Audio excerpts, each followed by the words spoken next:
Il y a 100 000 Libanais en Côte d'Ivoire. C'est le nombre le plus élevé, c'est la communauté libanaise la plus élevée au monde. Eh Dieu, c'est fini. C'est gâté, c'est fini. Ce qu'on ne voulait pas là, c'est arrivé. Pour la première fois dans l'histoire, vol direct Abidjan-Beyrouth, Côte d'Ivoire-Liban, des vols directs. C'est à l'avantage de qui? C'est pour faire quoi? C'est pour qui? Le grand remplacement vient de commencer. Regardez, il y a beaucoup de pays entre nous et puis le Liban. C'est-à-dire qu'il y a beaucoup de pays arabes entre nous et puis le Liban. C'est-à-dire qu'il y a l'Algérie, il y a la Libye, il y a comment on appelle l'Égypte. Il y a beaucoup de pays. Mais c'est pas vous, c'est nous. Qui vous donne autant de privilèges même? Qui vous donne autant de laisser aller en fait? Qui? C'est-à-dire quand on va parler, vous allez dire oui, nous sommes plus ivoiriens que les Ivoiriens, bande de maudits. Déjà. Eh Dieu, c'est fini. C'est gâté, c'est fini. Ce qu'on ne voulait pas là, c'est arrivé. Pour la première fois dans l'histoire, vol direct Abidjan-Beyrouth, Côte d'Ivoire-Liban, des vols directs. C'est à l'avantage de qui? C'est pour faire quoi? C'est pour qui? Le grand remplacement vient de commencer. Ils ont vu qu'on est en tas depuis plus de 8 mois. Ils ont vu que c'est pas un buzz. Ils ont vu que ça va finir par une révolution anti-Liboul. Ils se sont préparés, ils ont investi et ils vont faire venir leurs frères en tas. Parce que nous les Ivoiriens, on ne rêve pas d'aller au Liban. C'est en ruine. L'argent libanais est moins fort que l'argent guinéen. Il n'y a rien à faire là-bas si ce n'est pas esclavage. Bon, le vol Abidjan-Beyrouth là, c'est pour qui? Si ce n'est pas pour qu'eux, ils viennent nous remplacer. Famille, l'heure est très grave. L'heure est plus que grave. Si ça continue comme ça, moi, j'ai enlevé ma main dedans. Parce que où ça va là, c'est gâté. Hein? Quand on vous dit de cotiser de l'argent, c'est l'argent qu'ils ont pris pour investir dans Air Ivoire. On vous dit de cotiser pour investir dans cette lutte, pour motiver la jeunesse à se battre, à faire la révolution. Vous ne voulez pas. Voilà ça maintenant, c'est gâté sur nous. Le président, lui là, le président de la chambre de commerce. D'abord, dans un pays, vous dites que vous êtes ivoirien et puis vous avez votre propre chambre de commerce libanaise. Vous ne voulez pas travailler avec la chambre de commerce ivoirienne. Vous avez votre équipe de basket, équipe de football, vos mosquées, vos écoles privées, vos hôpitaux. Bon, votre propre télévision. Maintenant, vous avez un vol direct Abidjan-Beyrouth. Pour la première fois dans l'histoire de l'Afrique. On est foutu. C'est fini comme ça. Manifestez-vous, manifestez vos mécontentements, chers Ivoiriens. Ce vol doit être interdit. Ce vol-là doit être interdit. Abidjan-Beyrouth. Allez sur la page de la chambre de commerce de l'industrie libanaise de Côte d'Ivoire. Vous n'allez pas croire vos yeux ce que vous allez voir là-bas. J'ai les larmes aux yeux. J'ai mal au cœur. Où va mon pays? On va perdre notre pays. Réveillez-vous. C'est pas vous, c'est nous. Qui vous donne autant de privilèges même? Qui vous donne autant de laisser aller en fait? Qui? C'est-à-dire quand on va parler, vous allez dire oui, nous sommes plus ivoiriens que les Ivoiriens, bande de maudits. Déjà, mais le fait même de renoncer, de renier votre pays pour soi-disant aimer le pays de d'autres personnes que votre pays l'a fait de vous des maudits. Parce que c'est là même qu'on voit l'intégrité d'une personne. Et donc le fait de renier toi ton pays là, fait de toi un maudit et vous êtes des maudits. Regardez-moi des gens comme ça, parce qu'on ne veut pas parler. Tout ça là, c'est l'action de nos gouvernements qui a débuté depuis des décennies jusqu'à aujourd'hui là. C'est ça. Parce qu'ils ne peuvent pas parler, ils ne veulent pas parler, ils vous laissent dedans et vous êtes senti pousser des poils. Vos poils jaunes, vous étiez dans votre pays là-bas, c'était jaune, vous êtes venu en Côte d'Ivoire ici, le soleil a rendu un peu noir, ça vous a donné une personnalité là. Vous pensez que vous êtes arrivé. Et vous vous permettez aujourd'hui de menacer des Ivoiriens. Est-ce que le sultan là, c'est notre frère ivoirien? Quel que soit ses choix, si on doit le recadrer là, c'est nous, on va le recadrer. Vous là, vous n'avez pas le droit de faire ça. On va instaurer la règle de la réciprocité. Ce qui ne se fait pas chez vous là-bas là, vous n'allez pas faire ça ici. Et si vous amusez, on va se babou. Parce que nous, notre gouvernement là, peut-être ils ne peuvent pas parler parce que s'ils parlent, il y a la CEDEAO qui les regarde, il y a l'ONU qui les regarde, ils vont traiter le gouvernement de la Côte d'Ivoire d'un gouvernement xénophobe. Mais entre nous-mêmes, population, on s'est géré. Si vous êtes garçon, on peut entendre qu'un jour que le Libanais a tiré sur un Ivoirien encore, que le Libanais a menacé un Ivoirien encore, parce que vous ne connaissez pas vos places. Nous, Ivoiriens, on va vous montrer votre place. Et le comble, c'est que je vois même certains Ivoiriens qui soutiennent ces pitbulls-là. Et ça, là, je ne vais pas aller loin. Ce sont les partisans du RHDP. Parce qu'aujourd'hui, ce qu'ils font là, ça nous arrange. Et vous pensez que c'est bien ce qu'ils sont dedans là. C'est quand vous serez dans l'opposition là que vous allez comprendre le mal que vous-même êtes en train d'infliger. Vous êtes en train d'infliger à votre pays. Pour l'heure là, vous ne réalisez pas. Voici des gens qui renient leur pays parce qu'ils savent que c'est un pays misérable, malheureux, qui viennent dans votre pays, qui prennent vos nationalités, qui montent sur vos têtes et vous les défendez. Et vous êtes heureux. Des inconscients comme ça et vous êtes heureux.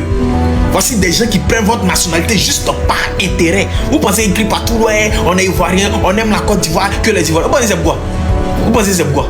C'est l'intérêt. Parce qu'ils savent que s'ils restent dans leur poursuite d'étrangers là, les impôts qu'ils vont payer là seront chers.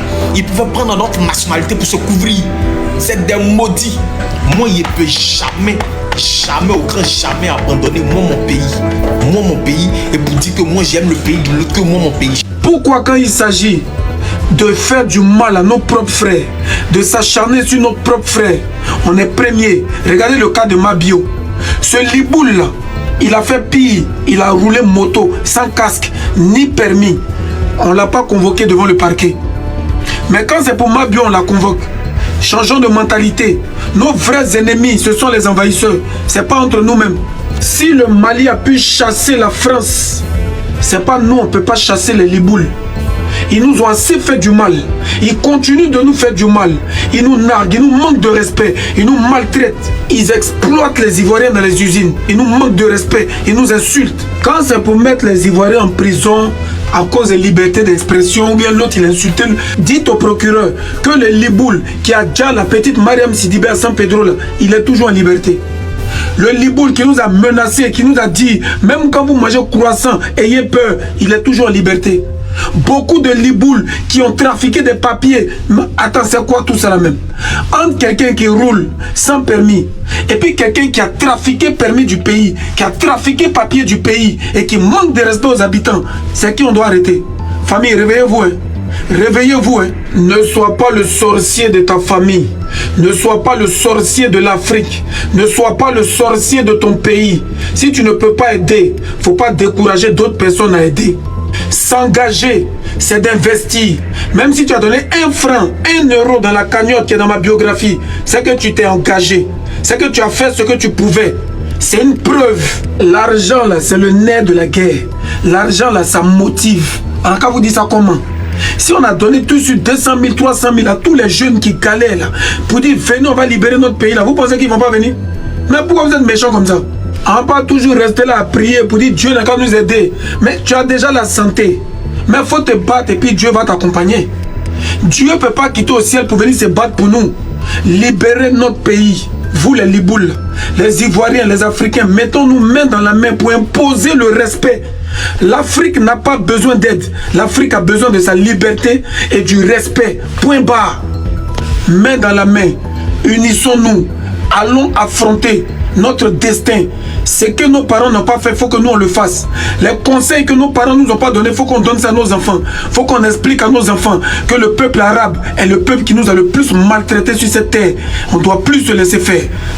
Il y a Dieu dedans. Regardez, il y a combien de pays entre nous et puis le Liban? C'est-à-dire il y a beaucoup de pays arabes entre nous et puis le Liban. C'est-à-dire il y a l'Algérie, il y a la Libye, il y a comment on appelle l'Égypte. Il y a beaucoup de pays. Mais comme eux là, autour d'eux-mêmes là, regardez d'abord, il y a combien de pays là-bas? Le Caire, tout cela, ils sont autour d'eux là-bas. Ils ont laissé tout cela pour venir en Côte d'Ivoire, au loin.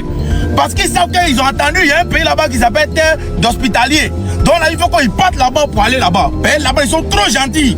Voilà, ils vont venir chez nous, on va les maltraiter. Mais quand nous on allait chez eux là-bas, on les appelle hospitaliers, on les appelle ivoiriens. Ils sont bien, eux ils ne voient rien venir. Donc on va aller chez eux, on va les voler les terres. Donc c'est pourquoi les gars ils ont laissé tous ces pays. Sinon il y a Algérie, il y a beaucoup de pays qui sont là. Pourquoi ils vont faire la loi là-bas? Maintenant dans l'Afrique même de l'Ouest là, avant d'arriver chez nous, il y a le Niger qui est là, il y a le Burkina qui est là. Pourquoi ils vont pas là-bas? Ils savent qu'ils font les bêtises là. Pourquoi ils sortent pas pour aller crier oh je suis burkinabé devant un burkinabé? Ah ils ont qu'un. Ces bandes comme Tamar Robert, ils n'ont qu'à aller faire ça au Burkina. Pourquoi ils vont faire ça? C'est pas ici que nous, on nous appelle terre hospitalier, on est trop gentils, on est trop bon, on est trop parfait, c'est nous on veut se jouer au bon. Elle est sorcière comme les bâtards de Makoso là. Elle joue pas bien sa vilaine tête, il est vieux et puis il est bête. C'est-à-dire voilà quelqu'un, sa vie m'a échoué quoi. Lui il est là pour supporter tout ce qui est bizarre. Maintenant qu'il finit de faire ses conneries, ça veut dire c'est un lèche-cuit, un lèche-botte. Quand c'est gâté maintenant là, on le prend, on le jette en prison, il ressort là. C'est là maintenant il va s'asseoir, quel moment m'a mis en prison, il vient maintenant se plaindre. Ça veut dire, quand ça finit de gâter sur lui, c'est là il vient se plaindre maintenant contre ceux qui l'ont arrêté. Attends, hier on était dans le combat contre ceux qui l'ont arrêté. Et nous, il n'a pas défendu. C'est quand on l'arrête, c'est gâté sur lui là. C'est là il vient maintenant contre eux maintenant. Un maudit aussi qui est là aussi. Vous êtes dans ce moment, vous n'avez rien à faire. Et puis il y a vu une vidéo là où il y a une fille libanaise qui a commencé à parler ici, il y a le passeport, il y a le CMI. Maintenant il y a le gros baoulé, il y a la dernière, c'est dans la son, on dirait, ça dit râteau, un requin même qui n'est pas dit, ça dit, un dentiste doit travailler ses dents là jusqu'à fatiguer, là, ça aussi, il t'a même qu'il y a un début, il y a un café quoi pour la Côte d'Ivoire, café quoi pour la Côte d'Ivoire, bâtard là. C'est chez vous les baoulés, vous appelez les Libanais là, quoi, Blofouet, d'après un frère là, quand vous appelez Blofouet, c'est un petit Dieu même blanc quoi là. Nous là, on s'en fout de ça. Nous on ne veut pas blanc en Dieu, blanc est un Dieu. Blanc n'est rien même devant nous. Ah bâtard, Modia. Et c'est le pays des blancs qui dit ça. Vous allez venir, vous foutez derrière quoi. Vous venez prendre le pays derrière, vous foutez. La réciprocité d'abord. Et il y a 100 000 Libanais en Côte d'Ivoire. C'est le nombre le plus élevé, c'est la communauté libanaise la plus élevée au monde.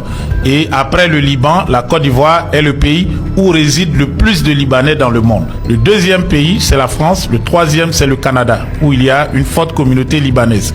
Voilà. Donc, en Côte d'Ivoire, les Libanais contrôlent 40% de l'économie. Je parle avec certains Libanais qui m'ont dit, les anciens, ils respectent les traditions, ils respectent le pays d'accueil, d'adoption, la Côte d'Ivoire. Mais les nouveaux qui viennent, ces voyous qui sont pour la plupart des militants du Hezbollah, il faut le dire, sans gêne, qui ont combattu dans la guerre ou qui combattent dans d'autres pays. Vous voyez un Libanais qui a combattu comme un terroriste en Syrie ou qui est dans la vallée de la Beka et qui n'a plus rien à faire. On lui dit, ben écoute, vas-y en Côte d'Ivoire, parce que le Hezbollah est beaucoup représenté en Côte d'Ivoire. Je crois que c'est pour cela qu'il y a cette forte présence américaine pour surveiller de près les activités de ce groupe. Donc on a quand même un problème très sérieux en Côte d'Ivoire.